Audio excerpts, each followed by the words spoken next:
সে আজকে মা যশোদার ভয়েতে, লাঠির ভয়েতে পালিয়ে বেড়াচ্ছে।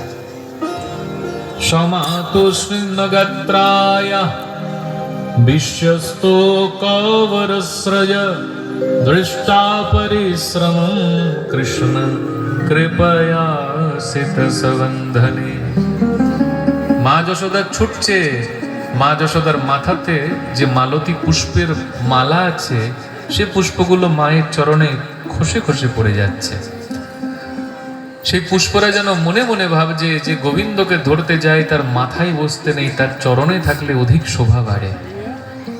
মা যশোদার কাছে ভগবান তিনি ধরা দিলেন।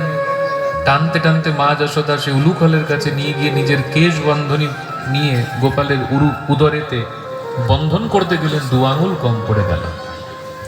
আশেপাশে অনেক রজ্জু সংযুক্ত করলো, তবুও 2 আঙুল করে কম পড়ে গেল।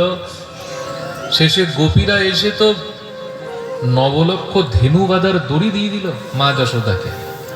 সেই দড়ি একটার পর একটা গ্রন্থি দিয়ে যখন গোপালের উদরেতে বেষ্টন করে গিট দিতে গেল, তখন 2 আঙুল করে কম। আরে এই 2 আঙুল কি গো? 1 হলো সাধকের সাধনা, 2 হলো ভগবানের করুণা। ভগবানকে যদি হৃদয়েতে বাঁধতে হয় তাহলে প্রথম সাধককে সাধনা করতে হবে। আপনি সাধনাহীন কখনো গোবিন্দকে হৃদয়ে পাবেন না। আর দ্বিতীয়, শুধু সাধনা করলেও হবে না, সেই সাধনা পরিপূর্ণ হবে যখন গোবিন্দের করুণা আপনার উপর হবে। ভগবান এই 2 আঙুল পূর্ণ হচ্ছিল না, ভগবানকে বাঁধতে পারছিল না। দৃষ্টা পরিশ্রমম কৃষ্ণ কৃপয়া সিত সবন্ধনে। মা যশোদা সাধনা করছিল, বাঁধতে পারছিলেন, এবার ভগবানের করুণা হলো, কৃপয়া আসিত সবন্ধনে, ভগবানের কৃপা হলো। আর মা যশোদার সেই প্রেমের রজ্জুতে ভগবান দামোদর তিনি বন্ধিত হয়ে গেলেন। প্রভুর নাম হলো দামোদর। দাম মানে রজ্জু, দড়ি, উদর মানে পেট। মা যশোদার প্রেমের রজ্জুর দ্বারা গোবিন্দের উদর বন্ধন হয়েছিল, তাই প্রভুর নাম দামোদর। আর এই লীলা হলো দাম বন্ধন লীলা। মা যশোদা গোপালকে এইভাবে বেঁধে ঘরেতে ওই গঙ্গা যমুনা সরস্বতী পরিষ্কার করতে লাগলো। আর এদিকে ব্রজের গোপীরা ছুটতে ছুটতে এসে গোপালকে ওই প্রকার বন্ধিত দেখে বড় দুঃখ পেল। আর মা যশোদাকে তারা সবাই বলতে লাগলো, মা গোপালকে এইভাবে দড়ি বেঁধে রেখো না, গোপালকে ছেড়ে দাও।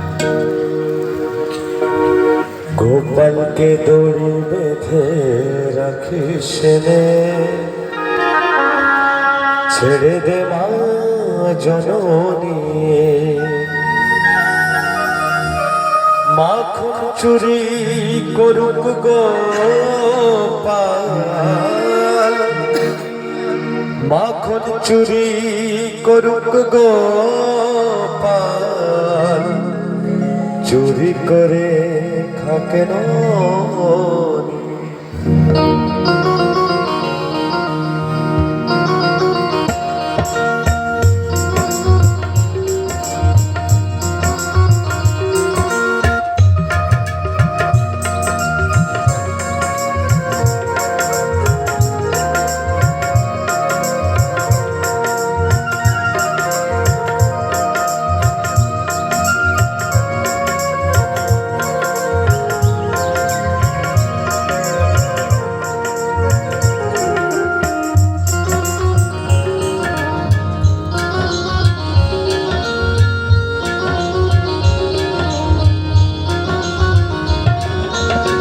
গোপালকে দড়ি বেঁধে রাখিস, ছেড়ে দে মা জননী।